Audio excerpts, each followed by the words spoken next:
اب ہماری جانب سے کوئی اس کا علاج نہیں ہے. اب گھر والے روتے ہیں, کہتے ہیں کوئی جھاڑ پھونک والا لاؤ, کوئی دم والا لاؤ, شاید وہ کوئی دم کرے تو اس کی جان میں جان آ جائے. ڈاکٹروں نے تو لا علاج قرار دے دیا. وَظَنَّ عَنَّهُ الْفِرَاقُ. اللہ فرماتا ہے یہ تو جھاڑ پھونک والے کو ڈھونڈ رہے ہیں, لیکن جس کی سانس یہاں اٹکی ہے وہ سمجھ گیا ہے اب موت آ گئی ہے. اس کو یقین ہو گیا ہے کہ اب موت کے لمحے آ گئے ہیں, اب میں بچ نہیں پاؤں گا. اب آنکھیں تاڑے لگی ہوئی ہیں. وَالْتَفَّتِ السَّاقُ بِالسَّاقِ. پنڈلی پہ پنڈلی چڑھ رہی ہے. جب موت آ جاتی ہے تو پھر پنڈلی سے پنڈلی لپٹ جاتی ہے, اس کو پھر جدا کرتے ہیں اور جدا کر کے دونوں انگوٹھے باندھ دیتے ہیں تاکہ پنڈلی کے اوپر پنڈلی نہ چڑھے. اللہ وہ منظر بیان کرتا ہے, صاحب یہ وقت آنے والا ہے جب دونوں انگوٹھے باندھ دیے جائیں گے, جب ناک میں روئی ٹھونس دی جائے گی, جب چٹے لباس میں کفن دیا جائے گا, جب غسال کے سامنے بے بس پڑے ہوں گے, وہ چاہے یہ بازو اٹھائے چاہے یہ بازو اٹھائے, گرم پانی ڈالے یا سرد پانی ڈالے, جب بس پڑے ہوئے ہوں گے جو ہے وہ غسل دینے والوں کے, اور ناک میں روئی ہوگی اور دونوں انگوٹھے آپس میں بندھے ہوں گے. یہ محل, یہ ماڑی, یہ کوٹھیاں, یہ بنگلے جس کو سویر شام لگ کے حلال حرام کی تمیز کیے بغیر بنایا تھا, غوث اعظم رضی اللہ تعالیٰ عنہ بولے مکان بنا رہا ہے, بسیں گے اور حساب تو جا کے دے گا.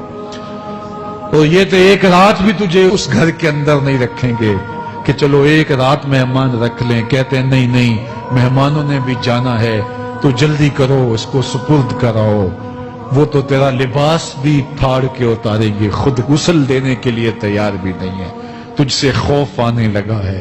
جاندی واری ڈرونا بنے ہوتے, ہاتھ نہ لاندے ڈر دے, جنہ لئی تو پاپ کمائے اج کتھے نہیں تیرے کر دے. آج تو وہ تیرے ساتھ تجھے غسل دینے کے لیے آمادہ نہیں ہے.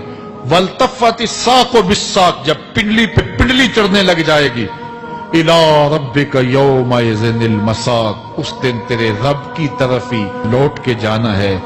فَلَا صَدَّقَ وَلَا صَلَّىٰ. اس نے نہ تو سچ مانا اور نہ نماز پڑھی. وَلَٰكِنْ كَذَّبَ وَتَوَلَّىٰ. ہاں جھٹلایا اور منہ پھیر کے چل پڑا. ثُمَّ ذَهَبَ إِلَىٰ أَهْلِهِ يَتَمَطَّىٰ. پھر اپنے گھر کو اکڑتا ہوا چلا. اولا لک فاولا ثم اولا لک فاولا. تیری خرابی آ پہنچی, ہاں تیری خرابی آ پہنچی. ایحسب الانسان ان یترک سدی. انسان دنیا میں یہ گمان کرتا ہے اس کو سدا چھوڑ دیا جائے گا. سدا عربی میں ایسے اونٹ کو کہتے ہیں جس کی مہار کسی کے ہاتھ میں نہ ہو. شترے بے مہار, جہاں مرضی جس گھاٹ سے چاہے پانی پیے, جہاں سے مرضی چارہ لے, تو شترے بے مہار کو کہتے ہیں سدا. تو یہ انسان بھی گمان کرتا ہے کہ میں بھی سدا ہوں, مجھے کوئی کیوں پوچھے, میرے جذبات پہ کوئی کیوں قدغن لگائے, مجھے کیوں روکے کوئی. بالخصوص جوانی کے ایام کے اندر جوان کو بڑا ہوتا ہے کہ کوئی مجھے کیوں. وہ تو ماں باپ کے کہنے میں بھی نہیں آنا چاہتا, وہ کہتا ہے کیوں مجھے روکتے ہیں, میری جوانی ہے, میرے جذبات ہیں, مجھے آزادی سے جینے دو, کیوں میرے راستے میں رکاوٹ بنتے ہو, میں سدا ہوں.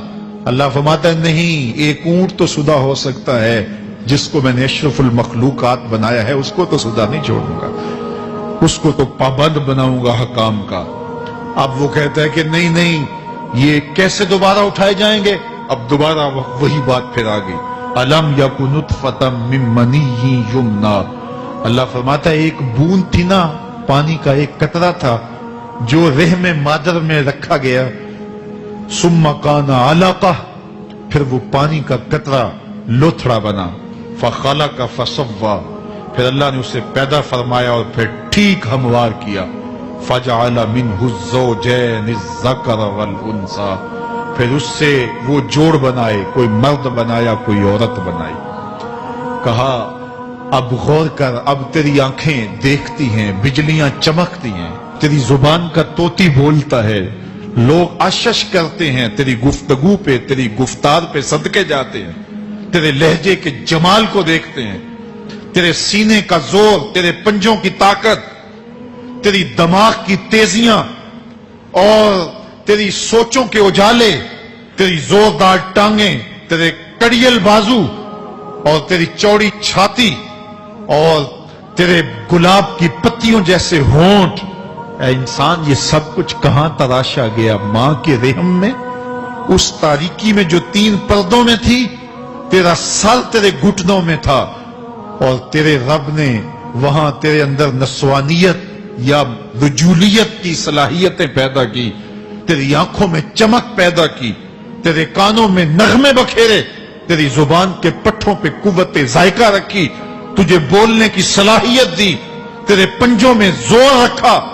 آج تو مفتی شہر ہے، آج تو علامۃ الدہر ہے، آج تو قاضی القضات ہے، آج تو منسٹر ہے، آج تو وزیر اعظم ہے، آج تو پہلوان ہے، آج تو شہزادہ ہے، آج تو بادشاہ ہے، آج تو زوراور ہے، آج تیری طاقت کے کیا کہنے؟ آج شیروں کو تو نچا لیتا ہے، ہاتھیوں کو تو بٹھا لیتا ہے، آج تو بڑا زوراور گھڑ سوار ہے، آج تیری طاقت کے کیا کہنے؟ تو کشتی کرتا ہے، زمانہ دیکھنے آتا ہے، آج تیری طاقت کے شوہرے ہیں، تیری عظمت کے تنتنے ہیں، لیکن انسان تو ایک ناپاک قطرہ تھا اور رحم مادر میں تھا۔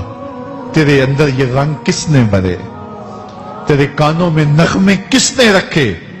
تجھے دماغ کی قوتیں کس نے دی؟ زبان کو بولنا کس نے سکھایا؟ آنکھوں میں توانائیاں کس نے رکھی؟ تیری زبان کا طوطی بولتا ہے، یہ سلیقے کس نے دیے؟ پھر اللہ فرمایا، کتنا زوردار بیان ہے، الیس ذالک بقادر علی ان یحیی الموتى، جو ماں کے پیٹ میں ایک نطفے کو ایک خوبصورت انسان بنا سکتا ہے، ہڈیوں کو جوڑ کے دوبارہ انسان نہیں بنا سکتا؟ کیا وہ دوبارہ تجھے کھڑا نہیں کر سکتا اپنے سامنے پیش ہونے کے لیے، جس کے حکموں کو تو نے توڑا ہے، جس کے فرامین کا تو نے مذاق اڑایا ہے؟ کیا وہ اتنا ہی بے بس ہے کہ اپنے حضور تجھے جو ہے وہ کھڑا ہی نہیں کر سکتا ہے؟ جس رب نے تجھے ماں کے شکم میں شکل دی، حضرت شیخ فرید الدین عطار بولتے ہیں، سانے کستی سلاتی می شود، ایسا کاریگر ہے مٹی سے بادشاہ بنا ڈالتا ہے۔ اس نے مٹی سے دارا و سکندر بنائے، اس نے مٹی سے جو ہے وہ رستم و سہراب بنائے، اس نے مٹی سے کیا کیا بنا دیا جو مٹی سے بادشاہ بنا سکتا ہے، جو نطفہ رحم مادر سے جو ہے وہ شکل اور صورت اور رنگ اور جمال بنا دیتا ہے۔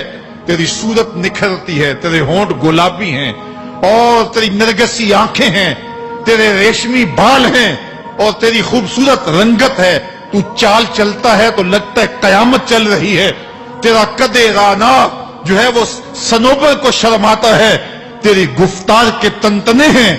جس نے اتنی خوبصورت شکل ماں کے رحم میں بنائی، کیا وہ ہڈیوں کو جوڑ کے دوبارہ انسان نہیں بنا سکتا؟ وہ دوبارہ انسان بنائے گا اور پھر تجھے اپنے حضور کھڑا کرے گا۔ اور ایک حدیث میں آتا ہے، اللہ بندے کو اپنے حضور کھڑا کرنے کے بعد اپنے سامنے سے ہٹنے نہیں دے گا جب تک 5 سوال نہیں پوچھ لے گا۔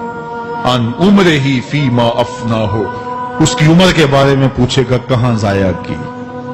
میں نے تجھے زندگی دی، 60 سال 70 سال 40 سال 50 سال، اس زندگی کو کہاں گزار کے آیا ہے؟ ان شبابہ فیما ابلا ہو، اس کی جوانی کے بارے میں پوچھا جائے گا، جوانی کہاں گزار کے آیا ہے؟ مجنوں تو نہیں بنا رہا، خواہشات کا اسیر تو نہیں ہو گیا، دیوانوں کی طرح زندگی تو نہیں گزار کے آ گیا؟ تیری جوانی کسی چوک میں تو نہیں گزری، تیری جوانی آوارگی میں تو نہیں گزری، ساری رات سوشل میڈیا کے اوپر گندگی اور غلاظتیں تو نہیں دیکھتا رہا؟ تیری زندگی گزری کہاں ہے؟ تیری جوانی گزری کہاں ہے؟ اگر کوئی جواب نہ ہوا تو پھر کیا جواب دے گا؟ اور وہ کتنا خوش نصیب ہوگا جو کہے گا، مالک میری جوانی سجدوں میں گزری، میری جوانی قیام میں گزری، میری جوانی رکوع میں گزری۔ میرے حضور فرماتے ہیں، سبعۃ یظلھم اللہ فی ظلہ یوم لا ظل الا ظلہ، 7 اشخاص ایسے ہیں قیامت کے دن جب کوئی سایہ نہیں ہوگا، اللہ ان 7 کو اپنے عرش کا سایہ دے گا۔ ان میں سے دوسرا شخص میرے حضور نے بیان فرمایا، وشاب نشأ فی عبادت اللہ، وہ جوان جس کی جوانی اللہ کی عبادت میں گزری۔ جوانوں، اپنی زندگی کو مالک کی دہلیز پہ لے آؤ۔ جوانی وہی ہے جو مالک کی چوکھٹ پہ گزرے۔ اپنے دل کا تعلق جوڑو، عشق کرنا ہے تو پھر آمنہ کے لال سے کرو۔ محبت کا رشتہ ان سے جوڑو، تعلق کا ربط ان سے قائم کرو، جوانی کو